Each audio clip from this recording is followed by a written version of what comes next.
मई के हवाले से तहरीक इंसाफ को लाहौर की अदालतों से भरपूर रिलीफ मिलना जो है वो शुरू हो गया है। दो बड़े यूट्यूबर से अलहदगी का ऐलान होता है, उसके बाद तहरीक इंसाफ की पॉलिसी कुछ चेंज होती भी दिखाई दे रही है। इसके अलावा पीटीआई पंजाब में शदीद इख्तलाफात खुल के सामने आना शुरू हो गए हैं और एक सहाफ़ी ने बड़ा दावा किया है, इस पर भी बात करेंगे। जबकि इमरान रियाज सीनियर सहाफ़ी हैं, इनकी रिहाई में कौन रुकावटें डाल रहा है? अदालत ने प्रोसिक्यूशन को आखिरी मौका दे दिया है। इसके अलावा फिर साथ में ये भी बिल्कुल ऐड करूंगा कि सहाफ़ी असद तूर जो हैं, इनको भी रिलीफ मिलने लगा है। तो लग रहा है कि मामलात चेंज होने जा रहे हैं और आहिस्ता आहिस्ता चेंजेस हो रही हैं। सबसे पहले बात करते हैं जी 9 मई के जो मुल्ज़िमान हैं, और 9 मई के हवाले से आपको पता है कि वज़ीर आज़म साहब ने भी कहा था और फिर कोर कमांडर्स की मीटिंग में भी इस बात का अदा किया गया था कि माफ़ी नहीं मिलेगी। लेकिन यहाँ पर जो लोग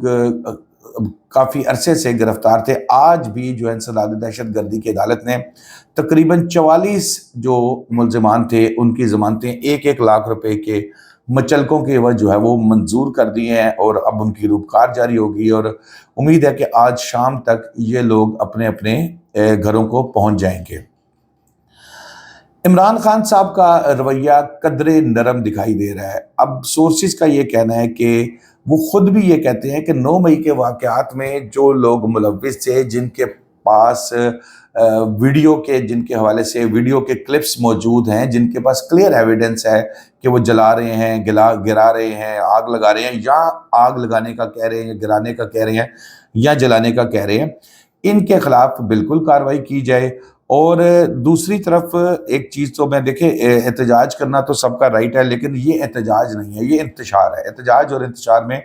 फ़र्क होना चाहिए। और फिर जो मामलात में मुलव्विस हैं उनके खिलाफ कार्रवाई करिए। और पहले दिन से हमारा मौक़िफ़ ये है कि जो लोगों को सिर्फ शक की बुनियाद पे कई कई महीने से अंदर रखा हुआ है, मेरा ख्याल है उनके साथ ये ज़्यादती हो रही है, तो उनको शक का ही फ़ायदा दे के जो है उनको निकाल देना चाहिए। और फिर जिस तरह पीटीआई की जानिब से अब ये कहा जा रहा है कि जो लोग मुलव्विस हैं उनको बिल्कुल करार वाक़ई सज़ा मिलनी चाहिए। अब इसमें दो चीज़ें हो सकती हैं। एक तो जैसे कुछ दिन पहले शेर अफजल मरवत साहब जो इस वक्त बड़े इमरान खान साहब के क्लोज लोगों में से हैं, उन्होंने दो यूट्यूबर जो है वो एक आदिल राजा है और एक हैदर है, उस पर उन्होंने उनसे लाताल्लुकी का इजहार किया और अपने कारकुनों को मैसेज दिया कि इनको डिस्करेज करें, क्योंकि ये वो लोग थे जो हर जगह पे फ़ौज के ख़िलाफ़ ही बकवासियात जिनकी चलती थी और वो उसको पीटीआई के लोग जो है वो सपोर्ट करते थे और उस पर लाइक्स और व्यूज़ वगैरह देते थे, जिसकी वजह से वो ज़्यादा उनको डॉलर आते थे, तो वो ज़्यादा खुशफहमी में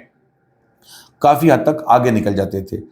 और फिर जैसे मैंने आपको बताया कि इन तमाम चीज़ों में जो दोनों तरफ से नरमी दिखाई जा रही है, दूसरी तरफ से भी नरमी दिखाई गई है। अब 44 बंदों की आज ज़मानत हुई है, इससे पहले भी कई लोग जो हैं वो 9 मई के वाक़यात के जो ज़मानत पे जो है वो रिहा हो चुके हैं। फिर खान साहब का ये बयान भी सामने आया, दोनों को मिक्स करके साथ साथ बताता जा रहा हूँ। खान साहब का ये बयान भी सामने आया था कि हमारा आर्मी और इस्टेब्लिशमेंट से कोई इख्तलाफ नहीं है। फिर जब इस्टेब्लिशमेंट की तरफ से भी आया कि भाई 9 मई को तो किसी सूरत नहीं भूल सकते, और जो मुलव्विस हैं, और खान साहब भी ये कहते हैं कि भाई जो डायरेक्टली मुलव्विस हैं, जिनके पास एविडेंस है, उनके खिलाफ तो कार्रवाई होनी चाहिए, लेकिन उनके खिलाफ जिनके खिलाफ सबूत मौजूद हैं। तो इसके बाद फिर दूसरी अहम खबर थी जी, पंजाब में तहरीक इंसाफ जो है वो दो धड़ों में जो है वो तकसीम हो रही है। अब एक सहाफ़ी ने दावा किया है, उन्होंने कहा है कि क्योंकि मियाँ असलम इकबाल साहब का भी ताल्लुक़ लाहौर से है और इनको मरीम नवाज़ साहिबा के मुकाबले पे उम्मीदवार जब नामज़द किया गया था इमरान खान साहब की तरफ से, लेकिन कुछ माहौल इस तरह का बन गया, कुछ चीज़ें इस तरह की हो गई कि वो असम्बली तक पहुँच ही नहीं सके, हलफ भी नहीं उठा सके, जिसकी वजह से फिर राना इकबाल साहब थे, उनको जो है वो नामज़द कर दिया गया कि भाई आप जो है वो कागजात नामजदगी जमा कराएं ताकि हम ये सीट खाली ना छोड़ें। काफ़ी ज़्यादा कुर्बानियाँ हैं मियाँ असलम इकबाल साहब की भी, लेकिन इतलात ये हैं, जो दावा ये किया जा रहा है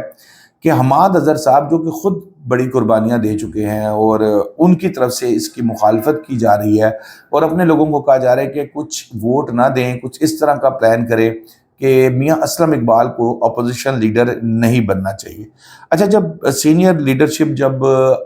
इस जेल में हो और फिर जो अपने अपने ही सब देख रहे हो, तो इस तरह के इख्तलाफात जो है वो اکثر دیکھنے میں آتے ہیں۔ اب آپ دیکھیں کہ جو پی ٹی آئی کی لیڈرشپ اس وقت باہر ہے، جن میں گوہر صاحب ہیں، پھر لطیف کھوسہ صاحب ہیں، کھوسہ صاحب تو کچھ دن سے خاموش لگ رہے ہیں، اور پھر اسی طرح جو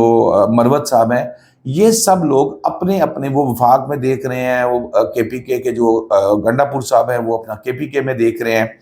پنجاب تقریباً حماد اظہر صاحب، میاں اسلم اقبال صاحب یہ لوگ دیکھ رہے ہیں، اور عمران خان صاحب جیل میں بیٹھے ہوئے ہیں۔ عمران خان صاحب کا بھی زیادہ فوکس تو وفاق کے اوپر ہے، لیکن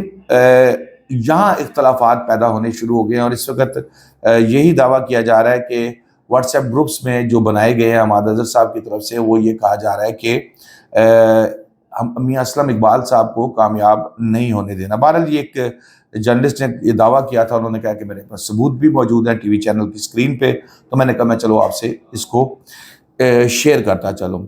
آ جاتے ہیں جی اب ہم اپنی تیسری خبر کی طرف۔ ہمارے بڑے پیارے دوست عمران ریاض صاحب جو ہے وہ سینئر جرنلسٹ،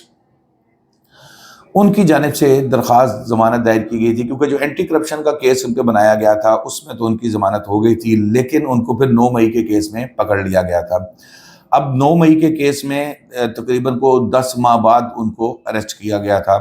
بہرحال الزام یہ تھا کہ یہ زمان پارک پہ پولیس پہ گراؤ جلاؤ اور آگ لگاؤ اور اس طرح کی چیزیں یہ کرتے رہے تھے، اور اس پہ عمران ریاض صاحب کا موقف یہ تھا کہ بھائی میں ایز اے جرنلسٹ وہاں پر کوریج کے لیے گیا تھا، اور میں نے اس کی میرے پاس ایویڈنس موجود ہے کہ جو اس کی کوریج جو تھی وہ میرے چینل پہ میں چلاتا رہا تھا، یہ نہیں تھا کہ میں وہاں اکسانے کے لیے گیا تھا۔ آج پولیس کی جانب سے مقدمے کا ریکارڈ پھر پیش نہیں کیا گیا، اور جو پروسیکیوشن تھی انہوں نے مقدمے کا ریکارڈ پیش کرنا تھا، وہ پیش کرتے تو ظاہر ہے بیل کی جو اپلیکیشن چل رہی ہے اس کے اوپر مزید آرگومنٹس ہوتے، اس پہ مزید بحث ہوتی چلتی، پھر عدالت فیصلہ کرتی کہ ضمانت اس میں دینی ہے یا نہیں دینی،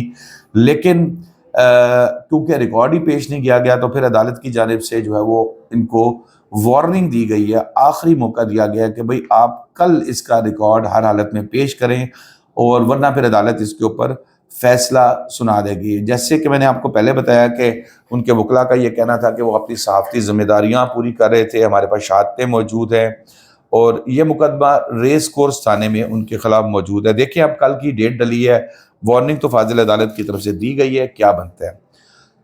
چوتھے نمبر پہ ہم ڈسکس کرتے ہیں جی، آج میں آپ کو تھوڑا سا بتا دوں کہ اسد طور جو صحافی بھی ہیں، یوٹیوبر بھی ہیں، ان کے مزید جسمانی ریمانڈ کے لیے ایف آئی اے کی جانب سے جو ہے وہ بڑا زور لگایا گیا، اور اس میں کہا گیا کہ جی ہم نے تو ابھی بڑی ایویڈنس اکٹھی کرنی ہے، موبائلز برآمد کرنے، جو ایک پروسیکیوشن کا نارملی طریقہ کار ہوتا ہے، اس لیے ہم نے جو ہے ہمیں ان کا مزید جسمانی ریمانڈ چاہیے۔ اب جوڈیشل مجسٹریٹ صاحب کے پاس ان کو لے جایا گیا تھا، جسمانی ریمانڈ پر سماعت جو ہے وہ شبیر بھٹی صاحب نے کی، جوڈیشل مجسٹریٹ نے۔ عدالت نے جو ہے جسمانی ریمانڈ پر فیصلہ کیا، اور ایف آئی اے کی درخواست جو ہے وہ مسترد کر دی۔ اسد طور کا مزید 4 روز کا جو ہے وہ جسمانی ریمانڈ مانگا گیا تھا، الیکٹرانک ڈیوائسز برآمد کرنی ہے، جیسے میں نے آپ کو بتایا